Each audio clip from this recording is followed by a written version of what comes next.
ஆண்டவனிடம் கிடைத்த அறிவு அப்படிங்கிற தலைப்பில் நம்ம அக்பர் பீர்பால் கதை பார்க்க போகிறோம். அமைச்சரவையில் இருக்க எல்லா அமைச்சர்களுக்கும் பீர்பால் மேலே கண்டிப்பாக பொறாமை இருக்குது. எப்போவுமே அமைச்சர்கள் கூடுனாவே பீர்பாலை திட்டி தீர்க்கிற விதமாகவே இருந்துச்சு. ஏன் பீர்பால் மேலே மட்டும் அவ்வளோ பொறாமை அப்படின்னு சொல்லி பார்த்தா, அக்பருக்கு மிகவும் நெருக்கமான பிடித்தமான அமைச்சர்னா அது பீர்பால் தான்.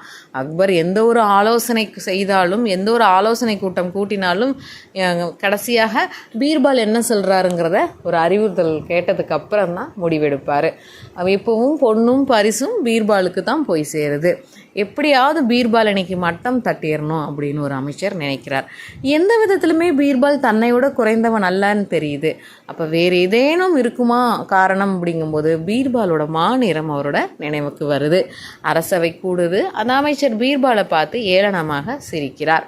அதை பார்த்து விட்ட அக்பர், அமைச்சரே நீங்கள் ஏன் பீர்பாலை பார்த்து இப்போ ஏளனமாக சிரிக்கிறீங்க அப்படின்னு கேட்குறார். உடனே அந்த அமைச்சர் சொல்கிறார், இல்லை அரசே எனக்கு ஒன்று தோன்றியது, அதை நினச்சதும் சிரிப்பு வந்துடுச்சுங்கிறார். சிரிப்பு வர அளவுக்கு அமைச்சரவையில் உங்களுக்கு என்ன ஒரு எண்ணம் நான் தெரிஞ்சுக்கலாமா, என்ன நீங்கள் யோசிச்சிங்கன்னு அப்படின்னு கேட்குறார். உடனே அந்த அமைச்சர் சொல்கிறார், இல்லை அரசே, நீங்கள் தங்கம் மாதிரி ஜொலிக்கிறீங்க.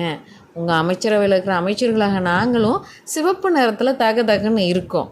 ஆனால் பாருங்கள், பீர்பால் மட்டும் கருத்து போய் இருக்காரு.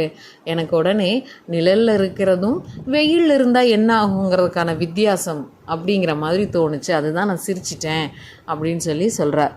அக்பருக்கு இதை கேட்டதும் இது பீர்பாலுக்கு குறி வச்சு ஏளனப்படுத்துறதுக்கானது தான் அப்படின்னு புரிஞ்சுக்கிட்டு உடனே பீர்பால் பக்கம் திரும்பி, பீர்பால், இந்த கேள்விக்கு நான் பதில் சொல்கிறத விட நீ சொன்ன ஒன்றா அருமையாக இருக்கும் பீர்பால். நீ சொல்லக்கூடிய பதில் அரசவையில் இது மாதிரி யாருமே இந்த கேள்வி கேட்க முடியாத அளவுக்கு ஒரு பதிலாக கொடுங்கன்னு சொல்கிறார். ஆகட்டும் அரசேன்னு சொல்லிட்டு பீர்பால் சொல்கிறாரு, மன்னா, உங்களுக்கு தெரியாத ஒன்றுமே கிடையாது. நான் நிறைய வேத கதைகளில் படிச்சிருக்கேன். கடவுள் ஒருத்தரை படைக்கும்போது உனக்கு என்ன வேணும் அப்படின்னு அவங்க ஆசையை கேட்டுட்டு தான் படைப்பாரா. அப்படி உங்கள் எல்லாத்தையும் படைக்கும்போது கடவுள் உங்களுக்கெல்லாம் என்ன வேணும்னு கேட்டிருப்பார் போல். நீங்கள் எல்லாரும் சொல்லியிருக்கீங்க, அழகான தோற்றமும் அழகான நிறமும் வேணும், மற்றவர்கள் பார்த்ததும் கவர்ந்து இழுக்கிறதுக்கான, மற்றவர்கள் பார்த்ததும் வசீகரமாக இருக்கிற மாதிரியான அமைப்புகளை கேட்டிருக்கீங்க. அதுதான் கடவுள் உங்களுக்கெல்லாம் வாரி வழங்கியிருக்காரு. நீங்களாம் தங்கம் மாதிரியும் சிவப்பாகவும் ஜொலிக்கிறீங்க. ஆனால் இந்த அறிவை யாருமே கேட்டு வாங்கலையேன்னு சொல்லி நான் தான் கடவுள்கிட்ட போய் என்னை படிக்கும்போது உனக்கு என்ன வேணும்னு கேட்கும்போது யாருமே வாங்கலையே அறிவு, இருக்கிற அறிவெல்லாம் எனக்கே கொடுத்துருங்கன்னு நான் சொல்லிட்டேன். உடனே கடவுள் எனக்கு வசீகரமான அழகான நிறமும் தோற்றமும் கொடுக்காம அறிவு எல்லாத்தையும் கொட்டி எனக்கு கொடுத்துட்டாரு அப்படின்னு சொல்கிறாரு. இதை கேட்டதும் அந்த கேள்வி கேட்ட அமைச்சருக்கு தலைக்குனிவாக போயிடுச்சு. ரொம்ப அசிங்கமாக உணர்றாரு. அக்பருக்கு ரொம்ப சந்தோஷம், தக்க பதிலடி கொடுத்துட்டாரு பீர்பால் அப்படின்னு.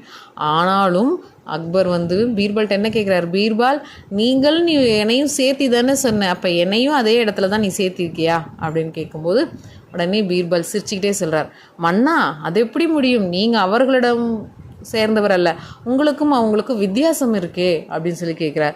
உடனே மன்னருக்கு ஆர்வம் ஆயிடுச்சு. அப்படியா பீர்பால், அப்படி என்ன வித்தியாசம் எனக்கும் மற்ற அமைச்சர்களுக்கும் அப்படின்னு கேட்குறார்.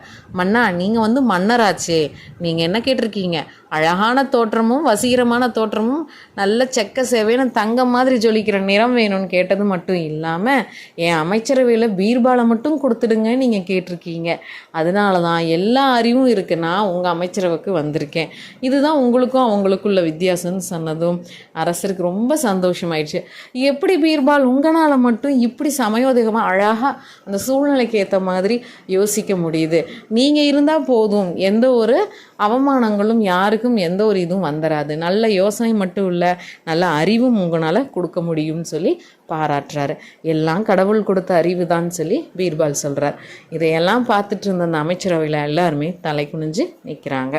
இந்த கதையில் நம்ம என்ன தெரிஞ்சுக்கிறோம், எப்பவுமே யாரையும் அவங்க தோற்றத்தை வச்சு எடை போடக்கூடாது, தோற்றத்தை வச்சு யாரையும் கேலியும் கிண்டலும் பண்ணக்கூடாது.